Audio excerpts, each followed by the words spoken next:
Hello friends, welcome to get more info YouTube channel. AIIMS में lab attendant की opportunity आई हुई है। अगर आप एम्स हॉस्पिटल के बारे में आप सभी जानते ही हैं, ऑल इंडिया में है ये। एम्स में अगर आप लैब अटेंडेंट की जॉब पाना चाहते हैं, नौकरी लेना चाहते हैं लैब अटेंडेंट पोस्ट के लिए, तो अभी लेटेस्ट वैकेंसी तो आई हुई है, उसको तो हम कवर करेंगे ही, इंपॉर्टेंट डेट्स वगैरह सारा सब कुछ देखेंगे। इसके अलावा ये जो अपॉर्चुनिटी है ये आपको हर साल आती है, हर साल वैकेंसीज रिलीज़ होती हैं। आपको क्या कौन सा जो नोटिफिकेशन या हम कहें कि किस वेबसाइट पर जाकर के आपको ये नोटिफिकेशन किस नाम से रिलीज़ होगा, तो आप अटेंडेंट पोस्ट के लिए आवेदन कर सकेंगे। क्वालिफ़िकेशन क्या होनी चाहिए? वैसे तो अगर देखा जाए तो लैब अटेंडेंट के लिए क्वालिफ़िकेशन लगभग आप सभी जानते हैं कि आफ्टर 12th आप लैब अटेंडेंट बनते हैं, लेकिन क्वालिफ़िकेशन ये डिफरेंट हो सकती है। हो सकता है एम्स में जो एलिजिबिलिटी रखी गई है वो अलग हो, आपके स्टेट में अदर हॉस्पिटल में या किसी इंस्टीट्यूट में जब वैकेंसीज आती हैं तो वहाँ पर कुछ डिफरेंट भी आपको देखने को मिल सकती है। डिफरेंट में ऐसा नहीं है कि 12th के अलावा आपसे कोई और ही क्वालिफिकेशन मांगेंगे। 12th तो आपसे मांगेंगे ही, लेकिन डिपेंड करता है आगे इसमें कोई डिप्लोमा मांगते हैं या नहीं, क्योंकि कई जगह मांगा जाता है और कुछ जगह पर नहीं मांगा जाता है। तो एम्स हॉस्पिटल में लैब अटेंडेंट के लिए क्या रिक्वायरमेंट होती है, हम इस वीडियो में कवर करेंगे। Salary, age limit, qualification, exam pattern, और अगर आप इसके लिए एलिजिबिलिटी रखते हैं तो अभी आवेदन कर सकते हैं, और आप चाहें तो नेक्स्ट ईयर फ्यूचर में जब भी आप इंटरेस्टेड हो, आफ्टर 12th आप इसके लिए एलिजिबल होते हैं। आफ्टर 12th आपको क्या करना होगा, सारी इंफॉर्मेशन हम आगे लेने वाले हैं, सो वीडियो को कंटिन्यू रखिए। तो पहले हम इसमें क्वालिफिकेशन को क्लियर कर लेते हैं। लैब अटेंडेंट बनने के लिए आपको 12th पास आपका साइंस सब्जेक्ट से होना चाहिए। साथ में यहाँ पर 12th के साथ, देखिए 12th में आपका कितना भी परसेंटेज हो, ठीक है, 12th के साथ में फिर आपने diploma in medical lab technology DMLT का कोर्स आपने किया हुआ हो, DMLT।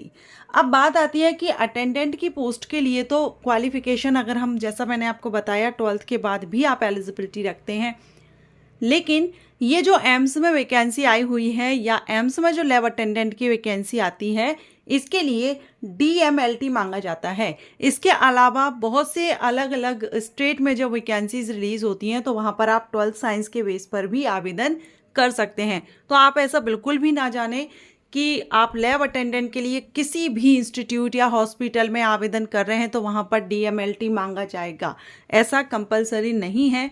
कहीं कहीं पर आपको आफ्टर 12th के बेस पर ही आप आवेदन कर सकते हैं, एलिजिबिलिटी रखते हैं। तो जहाँ से भी वैकेंसीज रिलीज़ हो रही हैं वहाँ का आप नोटिफिकेशन ज़रूर चेक किया कीजिएगा। ये बिल्कुल भी नहीं सोचना कि DMLT ज़रूरी रहेगा लैब अटेंडेंट के लिए, ठीक है।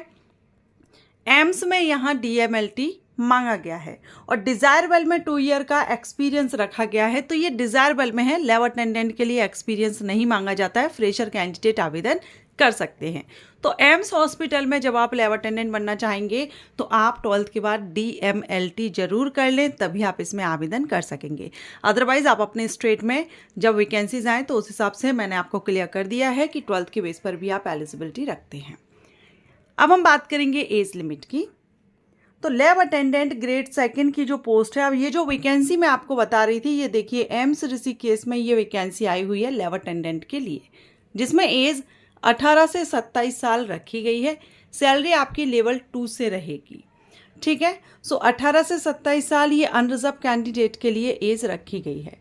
अब बात करते हैं, जैसा कि मैंने बताया अभी हाल ही में वैकेंसी रिलीज़ की गई है, तो आप चाहें तो आवेदन कर सकते हैं। तो चलिए नोटिफिकेशन देखते हैं, साथ में आप देखेंगे कि आपको ये जो नोटिफिकेशन रिलीज़ हुआ है किस नाम से रिलीज़ होगा और आपको किस वेबसाइट पर देखना होगा। तो यहाँ पर आप देख रहे हैं मैंने नोटिफिकेशन ओपन किया हुआ है। Lab attendant grade 2 AIIMS Rishikesh, 18 से 27 साल एज, पे लेवल 2, और क्वालिफिकेशन में 12th साइंस से होना चाहिए, प्लस आपका DMLT आपने किया हुआ हो, आवेदन कर सकते हैं। अब यहाँ पर अगर हम देखें तो ये जो अपॉर्चुनिटी है ये एम्स की तरफ से CRE नोटिफिकेशन रिलीज़ किया जाता है, कॉमन रिक्रूटमेंट एग्जामिनेशन। जिसमें कि बहुत से पदों के लिए भर्ती निकलती है। उसमें से एक पोस्ट को हमने आज इस वीडियो में कवर किया है, लैब अटेंडेंट।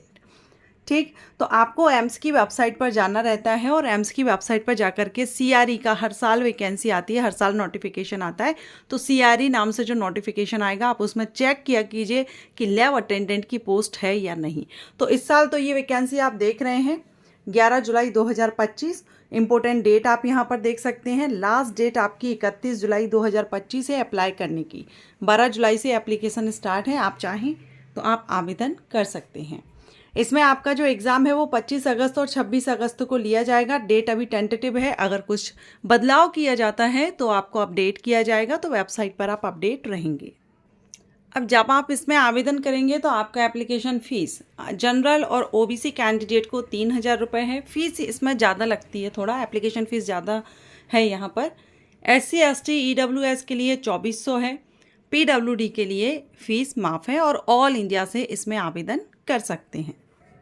एग्जामिनेशन सेंटर आपको ऑल इंडिया में जो मेजर सिटीज़ हैं वहाँ पर आपको एग्जामिनेशन सेंटर मिलेंगे। सो लिस्ट आपको नोटिफिकेशन में दी रहती है, जिसमें से आपको प्रेफरेंस फिल करना होता है, उसमें से कोई एक आपको मिल जाएगी। CBT रिटर्न एग्जामिनेशन आपका होगा, हिंदी इंग्लिश दोनों ही लैंग्वेज में क्वेश्चन पेपर अवेलेबल होगा। MCQ टाइप एग्ज़ाम रहेगा। एम्स में लैब अटेंडेंट की वैकेंसी अभी आई हुई है। आवेदन करना चाहें तो कर दीजिए। या लैब अटेंडेंट के लिए क्या क्वालिफिकेशन रिक्वायर्ड होती है, क्या एज क्राइटेरिया रहती है एम्स हॉस्पिटल में लैब अटेंडेंट के लिए, ये आज के इस वीडियो में हमने कवर किया है। आशा करती हूँ आपको ये वीडियो अच्छा लगा हो, तो वीडियो को लाइक एंड शेयर जरूर करें। Thank you.